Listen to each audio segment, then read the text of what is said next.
Hello party people, what's up? Welcome or welcome back to my channel. I'm Tori. Thank you so much for being here today.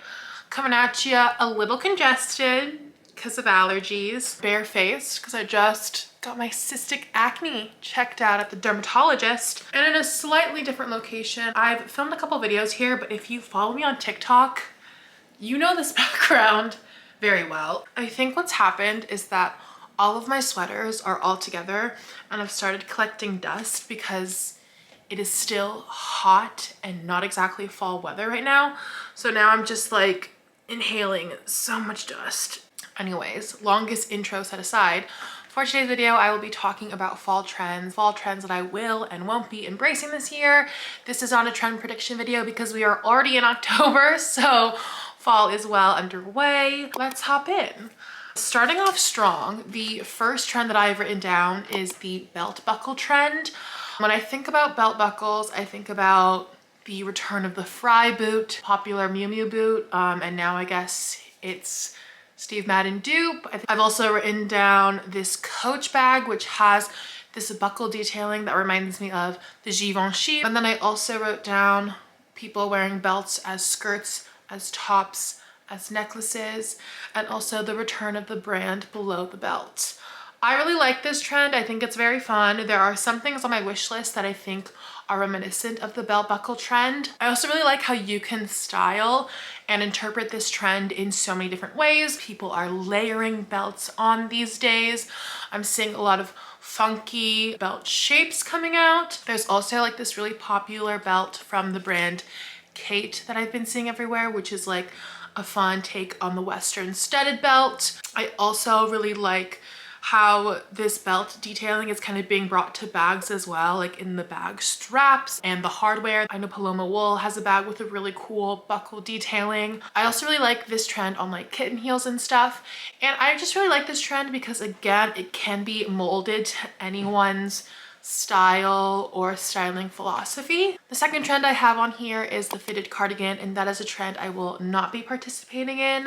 I actually tried this like fitted cardigan trend a couple years ago, back when it was super popular. Like it was around the time when like it was cool to like DIY these pearl buttons onto a fitted cardigan. I kind of realized during that trend cycle that I didn't really wear it a lot, and also that trend was really kind of hard for me to make my own.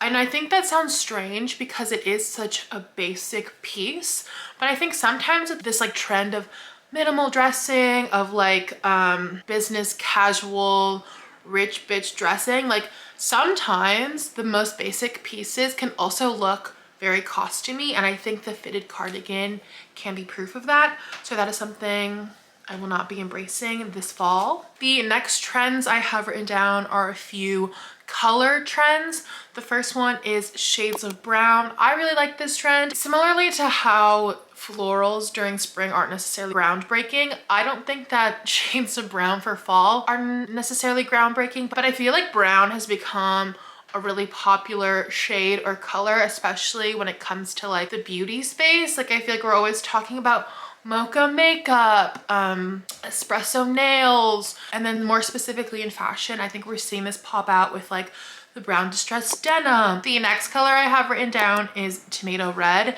and this is actually a trend I will not be participating in. We saw this tomato red color on the runway, and I think we're also seeing it kind of take on popularity now this fall because we had this huge like tomato girl summer, and so now it's kind of just trickling into fall. This is a trend I'm not actively like searching for or will actively be participating in. I feel like for myself, the shade of red that's really popular right now is one that would bring out the red undertones of my acne, and that's not necessarily something I would like to do. I also do have a few red pieces in my wardrobe, and I've also noticed the ones I never wear are ones that have more of that warm tone underneath. The only piece that I really wear that is red has more of a blue tone. It's kind of like this red faux leather jacket. So I will be wearing red, but I don't think in the same way that some people are pushing this color onto us. The next trend I wrote down is ruffles. I really love ruffles in blouses and really romantic dresses. And if you've been following this channel for a while, you know that I love a good exaggerated collar. I love really fun puffy sleeve, and I feel like ruffles kind of just complete that trifecta. The presence of ruffles also kind of trickles down from a few trends we've also been seeing, like mermaid core was really popular over the summer, but even like a couple years ago, there was kind of like this huge clown core phase where like tulle was really accessible, like blouses with ruffles and pussy bows were more accessible as well. And I feel like the presence of ruffles this fall also kind of just proves that even though it may feel sometimes that trends are constantly changing and we can barely keep up with them, there are still remnants of old trends in the current trends we have today. I also kind of just like love the concept that everything is in style, because then I think it also kind of prompts us as consumers to kind of think about the trends we actually will embrace and the ones we actually like for ourselves versus the ones that we don't like and the ones that we think are fun on other people, if that makes sense. The next trend I want to talk about is the bomber jacket. If you follow me on TikTok, you already know my thoughts on the bomber jacket, but this is a trend I will not be embracing this year. And it's mostly because I wore this trend to death last time it was super popular, to the point where I only associate bomber jackets with that period of my life and then the pop culture beats that were happening around that time. Kind of bomber jackets that are really popping up right now are the ones from like Loewe, from Anine Bing. I believe Acne Studios has one that's super popular right now. Louis Vuitton just had a ton of bomber jackets on their runway. Around that time when I was wearing the bomber jacket, the really big brands were like Alpha Industries, and then there was also like this huge boom in like the market for like vintage Japanese silk bomber jackets. Bomber jackets just really remind me of two things, and those things are Kanye West and Suicide Squad. Last time bomber jackets were super popular, it was around the time of the Yeezus tour, and I just remember photos of Kendall Jenner and Gigi Hadid wearing these bomber jackets everywhere. And then Suicide Squad is kind of where like the silk bomber jacket came into play, because Margot Robbie's Harley Quinn wore a jacket like that, and so it was kind of everywhere, and now I can't think of anything else. The next trend I've written down is a bit of like an umbrella term, and that is chrome, metallics, and sequins. And I'm calling this the Beyoncé effect, because everyone showed up and showed out in metallic silver for Beyoncé. And I feel like now people are re-wearing the pieces they bought for her concert and incorporating that into their fall and winter style. I also saw online that someone compared the rise of metallic silver to like how popular rose gold was for millennials and early Gen Zers. And I feel personally attacked because I did rock rose gold way back when. I'm only embracing this trend because I do have a pair of these like metallic silver pants that I bought during the springtime, which now I feel like it's a bit cooler. It's going to be a bit more appropriate for me to pull those out, and this is also serving as my reminder to style those pants.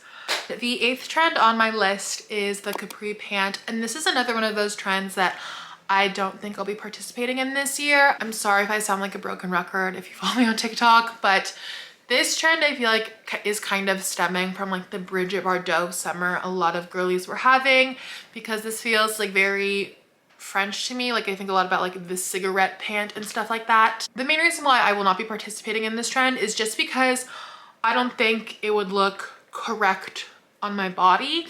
And I'm not saying that everyone has to dress to flatter their body, because you can dress however you want to dress.